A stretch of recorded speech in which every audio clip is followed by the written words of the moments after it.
जी हाँ नाज़रीन, call centres पे काम करने वाले 90% से ज़ायद नौजवान होते हैं और उनमें से आधी से ज़्यादा तादाद यूनिवर्सिटीज़ के स्टूडेंट्स की होती है। और आज हम लाहौर के एक यूनिवर्सिटी में आए हैं जहाँ पे तुलबा और तालिबात से पूछेंगे कि उनका कॉल सेंटर्स का कैसा एक्सपीरियंस है। तो जैसा आप देख रहे हैं काफ़ी स्टूडेंट्स यहाँ पे मौजूद है और एक नौजवान भाईजान यहाँ पे भी मौजूद है। अस्सलाम वालेकुम भाईजान। वालेकुम सलाम जी। कैसे हैं आप? अल्हम्दुलिल्लाह। आपसे? तो आपने कॉल सेंटर पे काम किया हुआ? जी मैंने किया हुआ है अपने एक्सपेंसेस मीट करने के लिए, लेकिन अब तो मैं एक ऑफिस में जॉब करता हूँ। इससे पहले मैं करता था। अच्छा, स्कैम होते थे वहाँ? जी बिल्कुल, स्कैम होते थे। कितना अर्सा काम किया आपने वहाँ? उधर समझ लें कि मैंने 1.5 मंथ काम किया, लेकिन जब मुझे पता लगा तो मैं उधर से क्विट कर गया, छोड़ गया। क्या बताया जाता है जब आप जाते हैं कि कैसे ट्रैप करते हैं स्टूडेंट्स को, नए बच्चों को, नौजवानों को? इस तरह होता है कि जब नया स्टूडेंट जाता है उसको लालच देते हैं कि आपको इतने पैसे देंगे, और स्टूडेंट्स कहते हैं ठीक है हमें पैसे मिल रहे हैं और हमें कैसे। वो ये है कि वो स्टार्टिंग में ही एक स्टूडेंट को अगर आप 40 या 30 दे दें एक फ्रेशर को, तो स्टूडेंट कहता है यार ये मेरे लिए बहुत ज़्यादा है, ठीक है। हाँ, वो एक्स्ट्रा होता है उनका ना। होता है की क्या गेम है? एक्सेंट की गेम है। अच्छा, ठीक है। ये जो स्कैम, थोड़ा बोले। Hey, this is John and I'm calling from TGSAL and we are providing these services. So इस तरह के लाइक बोलते हैं। हमारे नौजवान गोरों से भी आगे निकल गया है अंग्रेजी बोलने में, और कैसी कितनी अच्छी एक्सेंट आप देख सकते हैं हमारे नौजवानों का। तो अच्छा मुझे बताइएगा, उन जो कॉल सेंटर पे आप जाते हैं 1.5 महीना आप करते रहे, क्या स्कैम्स करते रहे? कोई याद है कैसे करते रहे? हमारे तो इधर जिस तरह केबल्स वगैरह चलती हैं, यूएस में एक होती है डिश सर्विस। अच्छा, ठीक है। तो ये ऐसा होता है कि ये कहते हैं कि हम जिस तरह हम जैस से कॉल कर रहे हैं या हमारे मोबाइल्स की कंपनीज़ हैं, जैस से कॉल कर रहे हैं, यूफो से कॉल कर रहे हैं, वो कॉल अटेंड करते हैं। आपकी जो है ना, हमने सर्विस जो है ना, आपका जो डिश टीवी है वो आपकी जो लोकेशन है वो फ्रीक्वेंसी चेंज हो गई है, ठीक है। अगर आप अभी पे नहीं करते तो आपका जो है ये डिश टीवी बंद हो जाएगा, ठीक है। उनको इसी बात में बस ट्रैप करते हैं, वो लालच देते हैं। जी हाँ, वो लालच देते हैं। इनको अदारे पकड़ते हैं। अच्छा जी, अदारे पकड़ते हैं। जो ये फेक कॉल सेंटर चल रहे हैं इनको अदारे पकड़ते हैं।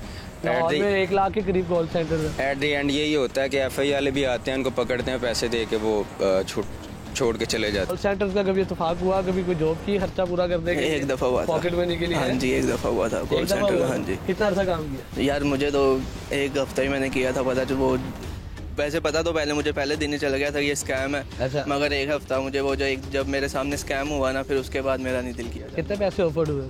मुझे 30+ हुआ था। और तो दूसरे सेमेस्टर में वो कमीशन है, वो आपकी एक आप सेल निकालेंगे उसके ऊपर आपको वो 5% 2% दे देंगे। अच्छा। और दूसरे सेमेस्टर में ये मेरे लिए बहुत ज़्यादा था, इस वजह से मैं 1 हफ्ता गया। मगर जब मैंने देखा कि स्कैम किस तरह का है, तो फिर।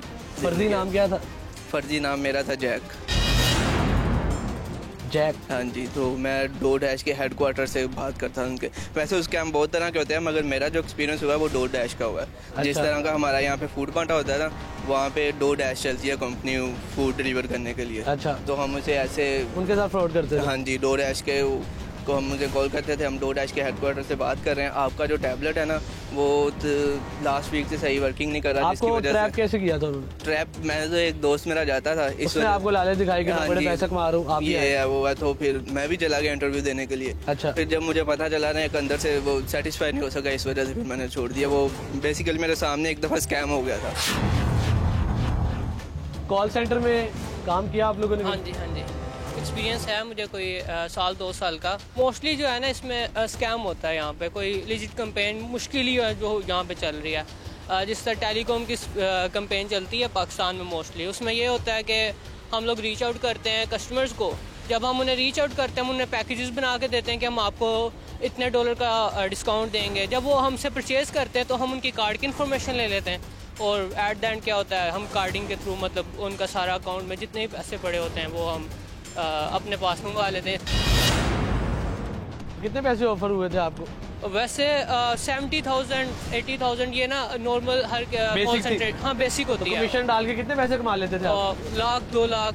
फिर तो यूनिवर्सिटी की फीस आप निकाल लेते थे माशाल्लाह। हाँ, वो हो जाता है, लेकिन बट ये है कि जब बंदे को खुद फील होना शुरू हो जाए स्कैम है, ये फिर मैंने छोड़ दी। मैंने कहा यार ये सही। साल 2 साल बाद आपको फील हुआ ये स्कैम है? साल 2 साल बाद कह लें, हाँ जी। इतना मतलब शुरू में आपको पता ही नहीं होता ना कि आप क्या हो रहा है क्या हो रहा है। आहिस्ता आहिस्ता आप सिस्टम को समझते हैं। शुरू में तो कोई आपको ये नहीं बताता ना बेटा। ट्रैप कैसे किया गया था?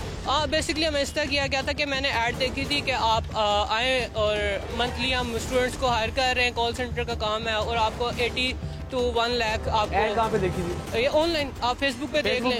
फेसबुक पे फिर आपने अप्लाई किया? हाँ, अप्लाई किया। वहाँ पे उन्होंने मुझे ट्रेनिंग दी। 1 मंथ की होती है, अनपेड ट्रेनिंग होती है। नाम क्या था आपका? मेरा जॉन था वहाँ पे। जॉन कैसे बोलते थे? थोड़ा सा बोल के बताए ना। Hey, good morning. My name is John, and I'm calling you regarding to the Spectrum and TNT services. And can you please tell me which campaign, in which campaign do you want to gain discount? What kind of discount do you want from our side? And basically ये होता है कि इस तरह होता है कि बिल्कुल ऐसे लग रहा है गोरा बात कर रहा है। कॉल सेंटर में कभी काम करने का इत्तेफाक हुआ? जी इत्तेफाक हुआ है, काम किया भी हुआ है। अच्छा, कितना अरसा काम किया? मैंने तकरीबन 1 साल काम किया था। कैसे उधर रुझान कैसे पैदा हुआ? पहली बात तो ये कि जिस कॉल सेंटर में मैं काम कर रहा था वो एक लीगल कॉल सेंटर था, ट्रक डिस्पैच कंपनी थी। उसमें कोई इस तरह का स्कैम या कोई चीज़ शामिल नहीं थी। बट मेरे कुछ दोस्त हैं जिन्होंने काम किया हुआ है, कॉल सेंटर्स में काम करते रहे, स्कैम्स करते रहे, कॉल सेंटर्स में काम करते रहे, और बाद में 1-2 दोस्त ऐसे उन्होंने 5-6 साल काम करने के बाद अभी अपना काम स्टार्ट किया है। और वो एक वर्ड यूज़ करते हैं कार्डिंग करके वो वहाँ से ही सारा अपनी जो भी फ्रॉड करते हैं। उनके पास यूएस में लेते हैं वो। अगर देखा जाए तो आम इंसान से जो आम लोग कमा रहे हैं उनसे तो कई ज़्यादा अमाउंट में कमा लेते हैं। फॉर एग्जांपल कि अगर एक आम इंसान जो है वो 40-50 कमाता है तो वो 5-6 लाख जो है वो एक दिन का भी कमा लेता है, अगर उनका दिहाड़ी जिसको कहते हैं वो अच्छी लगती है तो। एक दिन की 4-5 लाख की दिहाड़ी जी वो इजीली लग जाती है। अभी इसमें हमने खुद चूज़ करना होता है कि हम हलाल तरीके से कमाना चाहते हैं या हराम तरीके से कमाना चाहते हैं। अब उन्होंने चूज़ किया वो हराम तरीके से कमाना चाह रहे हैं तो वो उनकी एक अच्छा, वो आपके दोस्तों को दारे पकड़ते नहीं है? कोई सेटलमेंट होती है, मंथली होती है, क्या चक्कर होता है उनका? आप ये कह सकते हैं कि सेटलमेंट होती है। अब रिसेंटली मेरा एक दोस्त है, उसने मुझे एक वाकया सुनाया कि उसने स्कैम किया। स्कैम था कोई मेरे ख्याल से 14 करोड़ का।